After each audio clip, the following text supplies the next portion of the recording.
Selamat datang di Beetle Channel, semoga kita bahagia. Jangan lupa subscribe, like, komen dan share agar channel ini semakin berkembang. Terima kasih. Bab 548, namanya Jasper Line. Mengapa kau tidak kembali ke Provinsi Fight dan mencari tahu siapa yang menghancurkan Half-Lewis? Itu sebabnya hanya untukmu, itu masih terlalu cepat. Samuel mendengarnya dan merasa seperti disambar petir. Jasper Line. Dia pernah mendengar nama ini. Dewa stok paling terkenal di Provinsi Fight tahun ini. Dia mendengar bahwa Jasper bahkan pernah bentrok dengan Half-Lewis saat itu. Namun, siapa si Jasper Line itu? Dia belum pernah bertemu dengannya sebelumnya. Itu karena Jasper sudah berangkat ke provinsi ketika dia kembali dari tempat lain. Kemudian, Jasper berada di kota Harbor dan Swallow Capital selama beberapa waktu sebelum baru kembali baru-baru ini. Ada desas-desus bahwa Huff telah dijatuhkan oleh Jasper, tetapi Samuel mengabaikannya. Dia telah melawan Huff selama bertahun-tahun ketika dia berada di Provinsi Fight dan tidak pernah menang. Namun, seorang pria yang entah dari mana datangnya bisa. Namun, kebenaran ada di depan matanya sekarang, dan Samuel tidak punya pilihan selain mempercayainya. Kejutan dan ketakutan yang luar biasa menyelimuti dirinya. Ketika Samuel mengangkat kepalanya untuk melihat Jasper Lagel, tidak ada lagi sikap berlebihan dari setengah menit yang lalu. Tuan Line, aku tidak tahu bahwa kau. Samuel bahkan terbata-bata. Dia benar-benar tidak bisa mengumpulkan keberanian untuk menyinggung orang yang bisa dengan mudah menjatuhkan Half-Lewis. Tidak masalah siapa aku. Jasper melirik Samuel dan berkata dengan samar, aku tidak tertarik padamu, tapi kaulah yang terus mencari masalah denganku. Samuel hampir menangis. Dia membungkuk, meminta maaf kepada Jasper dengan sekuat tenaga, dan berkata, maafkan aku, Tuan Line. Aku benar-benar dibutakan oleh kemarahan barusan. Aku tidak menyangka kau menjadi pelindung Kai. Jika tidak, aku tidak akan berani mengganggumu bahkan jika aku diberi 3 cairan tembakan keberanian. Jasper berkata dengan acuh tak acuh, aku bukan pelindung siapapun. Kebetulan John meminta bantuanku kali ini. Belum lagi, Kai memiliki karakter yang cukup baik dan tidak mungkin bisa ditebus hanya dengan satu kesalahan. Ya, seperti yang dikatakan Tuan Line. Samuel tidak berani membantahnya dan terus patuh. Jasper berdiri. Dia berjalan ke arah Samuel dan berkata sambil tersenyum, apa kau masih ingin mengambil kembali cek 6 juta dolar itu? Ekspresi Samuel getir. Dia benar-benar kacau kali ini, dan tidak ada kesempatan baginya untuk mengatakan bahwa dia merasa bersalah. Tidak, aku tidak berani. Aku berani bertaruh, jadi aku mengaku kalah. Bagus sekali. Aku ingin berterima kasih kepada Tuan Rai atas kemurahan hatinya. Secara kebetulan, aku akan memberikan uang ini kepada kerabatku untuk berinvestasi dalam bisnis hotpot. Setelah berhasil, kau harus ikut mendukungnya. Wajah Samuel menjadi tegang. Dia tidak tahu apa maksud Jasper tetapi masih menjawab dengan hati-hati dan hormat, tentu saja, aku pasti akan ada di sana. Baiklah, masalah di sini sudah selesai. Aku harus kembali dulu. Jasper meregangkan pinggangnya dan mengucapkan selamat tinggal pada Kai dan John. Kai ragu-ragu sebelum berkata, Tuan Line, aku hanya butuh 6 juta. Simpan saja. Dengan kepribadianmu ini, kau masih akan menderita banyak kerugian di masa depan. Aku tidak peduli tentang 800.000. Setelah mengatakan ini, Jasper pergi. Kai tercengang. Dia tidak tahu apakah harus menangis atau tertawa. Memalingkan kepalanya, Kai berkata kepada John, apa yang harus kita lakukan dengan 800.000 dolar itu? Aku tidak mungkin menyimpannya. Tuan Line telah banyak membantuku. Itu sama dengan dia menyelamatkan nyawa seluruh keluargaku.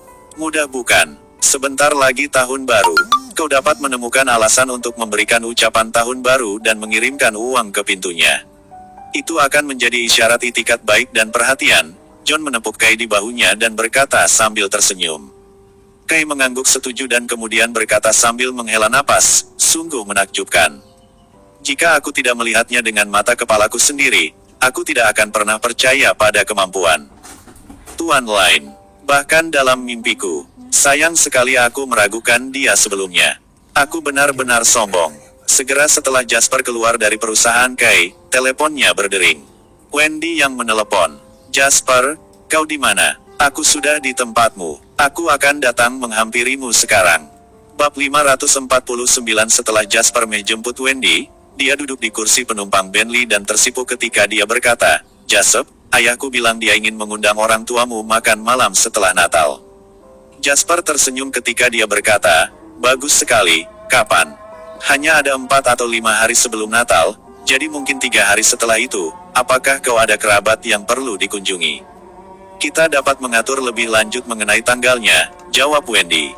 Dengan lembut, Jasper berpikir sejenak sebelum berkata, "Tidak, kami tidak memiliki kerabat untuk dikunjungi tahun ini. Keluargaku sudah mendiskusikannya di antara mereka sendiri. Mereka khawatir aku tidak punya waktu, jadi kerabatku akan datang sebagai gantinya." Wendy berkedip, "Apakah itu karena kau kaya sekarang? Jika kau kuat atau kaya, kau akan mendapatkan perlakuan khusus selama kau mencentang salah satu kotak ini," kata Jasper dengan gembira. Wendy mendengus dan bertanya dengan bingung, "Tapi rumah keluargaku selalu sunyi selama Natal, dan kerabatku jarang datang berkunjung. Aku dulu sangat iri pada anak-anak lain karena mereka mendapat begitu banyak uang selama Natal." "Apakah orang tuamu tidak memberimu?" tanya Jasper. "Tentu saja, mereka memberikanku, tidak pernah kurang dari $10.000. "Somer," jawab Wendy secara alami. "Jasper, kembali di tahun 90-an, seseorang dianggap kaya jika mereka memiliki lebih dari $10.000 di akun mereka. Namun, jumlah uang Natal yang diberikan keluarga Wendy setara dengan tabungan seluruh keluarga. Aku dulu mendapatkan $10 atau $20 Somer ketika aku masih muda. Kemudian, ketika situasi keuangan keluargaku membaik, aku mendapat sekitar $50 hingga $100 Somer. Kau mendapatkan $10.000 Somer sekaligus dan kau masih iri pada orang lain." Jasper bertanya dengan muram. Wendy menjawab dengan percaya diri, "Maksud aku, orang lain menerima uang dari banyak kerabat. Tidak seperti aku hanya pernah menerima uang dari 2 orang, ibu dan ayahku. Setelah ibuku meninggal, ayahku memberiku $100.000 setiap tahun untuk menebusnya." "Aku tidak mengerti bagaimana kau orang kaya menjalani hidupmu," kata Jasper muram. Sally dan Charlie sangat senang melihat Wendy, bahkan Charlie, yang biasanya cemberut, tersenyum bahagia padanya. "Wendy, kenapa kau tidak memberitahuku bahwa kau akan datang lebih awal? Aku akan menyiapkan makanan untukmu sebelumnya. Apa kau sudah makan?" Sally meraih tangan Wendy dan tersenyum saat dia berbicara dengannya. Ini bukan pertama kalinya mereka bertemu, jadi Wendy sudah lama dekat dengan orang tua Jasper. Kembali ketika Jasper berada di kota Harbor, dia sering datang untuk menemani mereka.